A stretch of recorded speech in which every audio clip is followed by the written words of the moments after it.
Bismillahirrahmanirrahim. Assalamualaikum warahmatullahi wabarakatuh. Selamat pagi anak-anak. Alhamdulillah Rabbil Alamin. Pada kesempatan ini kita bisa berkumpul kembali dalam rangka pembelajaran bahasa Indonesia. Anak-anak yang Yana cintai, pada kesempatan ini masih tetap kita membahas tentang teks diskusi. Teks diskusi di sini yaitu intinya untuk menyusun, untuk menyajikan pendapat, sudut pandang, atau perspektif yang berbeda terhadap suatu permasalahan. Sehingga setiap orang mengajukan pendapat yang berbeda-beda. Gagasan dan argumen dievaluasi untuk mengambil keputusan. Nah, itu teks diskusi.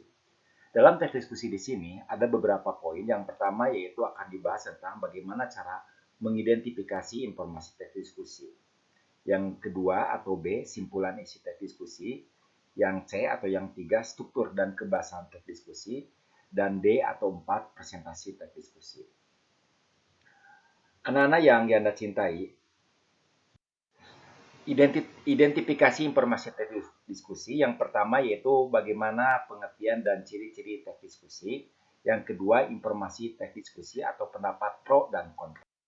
Nah, teks diskusi adalah sebuah wacana yang berupa tulisan yang membeberkan dua pendapat yang berbeda, satu di sisi pendukung atau pro dan satu di sisi kontra yang akhirnya dengan simpulan atau rekomendasi penulis. Jadi intinya bahwa teks diskusi di sini yaitu suatu wacana yang di dalamnya yaitu membeberkan dua pendapat, ada yang pro, ada yang kontra. Ciri-ciri teks diskusi yang pertama yaitu struktur terdiri atas isu. Isu di sini yaitu tentang argumentasi. Argumentasi, pendukung, argumen, menentang, dan simpulan. Jadi sekali lagi ciri-ciri diskusi di sini yaitu struktur terdiri dari isu, argumen, pendukung, menentang, dan simpulan. Yang berikutnya yaitu bagaimana cara membuat informasi yang cenderung bersifat informatif argumentatif. Jadi menjelaskan bagaimana cara argumen kita. Terus yang ketiga yaitu menerapkan unsur-unsur kebahasaan. Nah, anak-anak sekalian, teks diskusi berisi tentang informasi yang tadi Anda jelaskan. Info tersebut berupa pendapat yang mendukung yaitu pro dan mendapat menentang atau kontra. Jadi teks diskusi itu informasinya itu ada dua pendapat, ada pro, ada kontra. Kalau misalkan biasanya mendukung, kata-katanya saya setuju, saya mendukung, kata-katanya seperti itu, atau kata-katanya yang positif. Kalau menentang, biasanya saya tidak setuju, saya kurang setuju, atau biasanya kata-katanya itu yang negatif. Nah, di dalam pendapatan pro atau mendukung adalah pendapat yang berisi pernyataan mendukung, menunjang, atau menyokong pendapat orang lain. Saya setuju, saya menunjang, saya menyokong. Menyokong itu sependapat ya. Pendapat yang berisi menentang atau ketidaksetujuan terhadap suatu pendapat disebut pendapat kontra. Ya itu tadi yang dijelaskan oleh Yanda. Jadi sekali lagi bahwa teks diskusi ini berisi informasi berupa pendapat yang mendukung dan mendapat menentang. Nah, simpulan teks diskusi. Simpulan teks diskusi yang pertama yaitu menentukan isi teks diskusi. Bagaimana cara menentukan isi teks diskusi? Sudah dijelaskan minggu kemarin, menentukan isi teks diskusi itu mengambil yaitu gagasan utama. Ingat, mencari gagasan utama bisa di awal kalimat atau di akhir kalimat.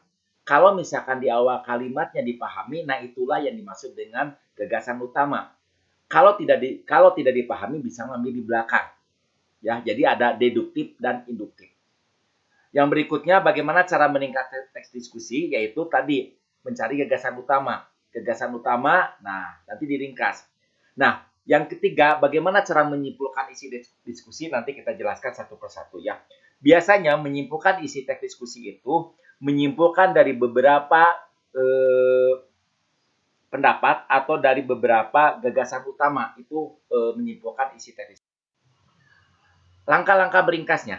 Langkah-langkah meringkas teks diskusi yang pertama baca dulu teks diskusi. Setelah anak-anak membaca, baru menentukan gagasan pokok tiap paragraf. Awas, setiap paragraf itu beberapa kalimat.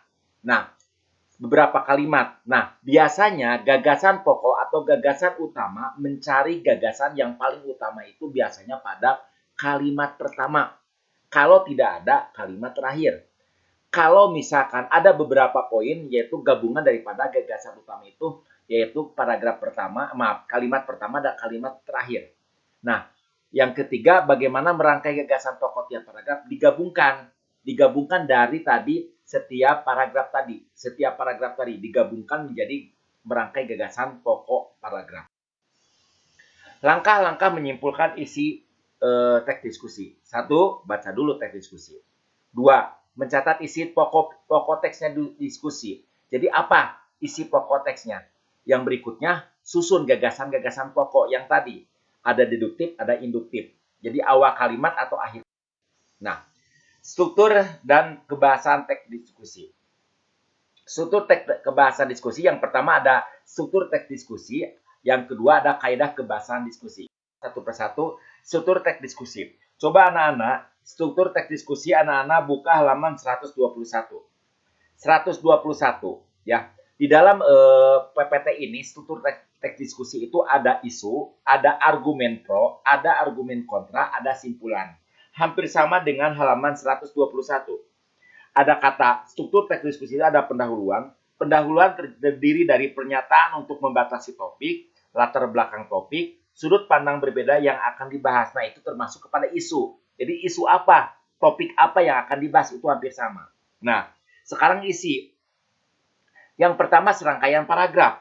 Yang kedua, 2 atau 3 paragraf dengan argumen setuju atau pro dan alasan serta contoh yang mendukung gagasannya. Harus ada contohnya. Yang ketiga, 2 atau 3 paragraf dengan argumen tidak setuju atau kontra dengan alasan serta contoh yang mendukung gagasannya, harus ada contohnya. Dan yang keempat, menggunakan bahasa persuasif, ya. Dan yang terakhir menggunakan bahasa kohesif. Kohesif di sini yaitu menghubungkan gagasan satu dengan yang lainnya. Nah, jadi sekali lagi, argumen pro dan argumen kontra termasuk kepada isi. Apakah ada yang setuju? Apakah ada yang pro atau ada yang kontra? Dan yang terakhir, struktur teks diskusi yaitu simpulan. Simpulan di sini yaitu tentang simpulan argumen. Argumen dari mana? Argumen dari kedua sisi. Mana argumen pro atau argumen kontra disimpulkan. Yang berikutnya, mengevaluasi argumen yang paling efektif. Jadi intinya yaitu evaluasi argumen yang efektif. Dan yang terakhir, rekomendasi satu sudut pandang berdasarkan argumen yang disajikan. Coba anak-anak dibuka halaman 120 tentang menyimpulkan isi teks diskusi. Nah, kita bahas satu persatu. Teksnya, paragraf ke-1. Paragraf ke-1 yaitu olahraga menjaga anak-anak tetap kuat, bugar, dan sehat. Itu gagasan utamanya. Teks kedua atau paragraf teks kedua pada paragraf pertama yaitu kesadaran rakyat Indonesia membayar pajak masih sangat rendah. Nah, itu paragraf pertama pada teks 1 dan teks 2. Nah, anak-anak, setelah itu baru anak-anak kita simpulkan. Teks A, teks 1, salah satu cara mengatasi masalah kegemukan pada anak adalah dengan berolahraga. Ada beragam permainan yang dapat dipilih dan dimainkan sepanjang tahun. Dengan berolahraga, anak-anak juga dapat menambah teman dan belajar bekerja sama. Itu pada teks 1. Sekarang teks 2. Simpulannya bagaimana? Meski tergolong negara besar, kesadaran membayar pajak di Indonesia masih rendah. Hal ini dapat menambah beban keuangan negara. Rendahnya kesadaran membayar pajak diperparah dengan rasa enggan masyarakat untuk membayar pajak karena takut dijadikan sasaran korupsi pejabat dan menganggap hanya negara yang bertugas melayani mereka. Tentunya hal ini akan berdampak negatif bagi keuangan negara. Oleh karena itu, para wajib pajak yang taat adalah pahlawan bangsa yang sesungguhnya yang diwujudkan keadilan sosial bagi seluruh rakyat Indonesia. Nah, itu. Jadi sekali lagi, pada halaman 120 kita ambil dulu paragraf pertama apa gagasan utama. Tadi Anda sudah mengutarakan yaitu olahraga menjaga anak-anak tetap kuat, bugar, dan sehat. Terus pada paragraf ke-1 pada teks kedua gagasan utamanya kesadaran rakyat Indonesia membayar pajak masih sangat rendah. Nah, Bagaimana cara menyimpulkannya? Yaitu disimpulkan daripada gagasan utama pada teks paragraf 1, teks 2 pada paragraf 1. Nah itu ya. Jadi sekali lagi, struktur teks diskusi itu yang pertama ada isu. Isunya tadi apa? Argumen pro, yaitu setuju, argumen kontra tidak setuju, dan simpulan. Nah, kaidah kebahasaan teks diskusi maaf, yang pertama ada kalimat argumentatif, yaitu argumen kita ya. Kata kajian, kata kajian itu kata yang tugas lah, kata tugas, kata populer, kata yang seharusnya konjungsi, yaitu kata penghubung harus ada. Itu kebahasaan dalam itu kalimat. Nah, dalam presentasi diskusi, nanti kalian bagaimana cara menyusun teks diskusi, menyunting teks diskusi, menyajikan teks diskusi. Ya, jadi sekali lagi nanti tadi sudah dijelaskan menyusun teks diskusi itu disusun dari beberapa paragraf yang tadi utarakan oleh Yanda. Yang berikutnya yaitu menyunting teks diskusi, menyajikan teks diskusi yang sudah dijelaskan. Langkah-langkah menyusun teks diskusi. Yang pertama, menulis paragraf pendahuluan. Jadi pendahuluannya bagaimana? Menulis paragraf pendapat mendukung, mendukungnya bagaimana? Ya, jadi ditulis pendahuluan. Lihat halaman 121. Terus isinya menulis paragraf pendapat yang mendukung mana, yang menolak mana, terus mana kesimpulannya. Gitu. Aspek penyuntingnya yaitu tadi harus ada aspek strukturnya yang tadi dijelaskan. Ya, struktur teks diskusi. Ada pendahuluan, ada isi, ada simpulan. Terus aspek sama. Nah, itulah pembahasan dari Yanda. Sekali lagi, tugas dari Yanda, anak-anak kerjakan halaman 120. Tadi sudah dijelaskan paragraf teks 1, paragraf ke-1 sudah. Teks 2 juga sama sudah. Jadi nanti jelaskan paragraf ke-2, 3, 4, 5 pada teks 1, teks 2 pada paragraf 2, 3, 4, 5, 6. Nah, jadi mana garis pokoknya, ya. Setelah itu nanti disimpulkan. Nah, lihat halaman 121, kegiatan simpulan isi tulisan diawali dengan identifikasi pokok pikiran setiap paragraf. Nomor 1, 2, 3, 4. Jadi dikerjakan pada buku catatan. Nah, sebelum adik-adik semuanya anak-anak mengerjakan tugas halaman 120, anak-anak semuanya tolong ditulis dulu materi ini. Sekali lagi, sukses buat anak sekalian. Jangan lupa tetap berdoa, tetap kita semuanya sehat.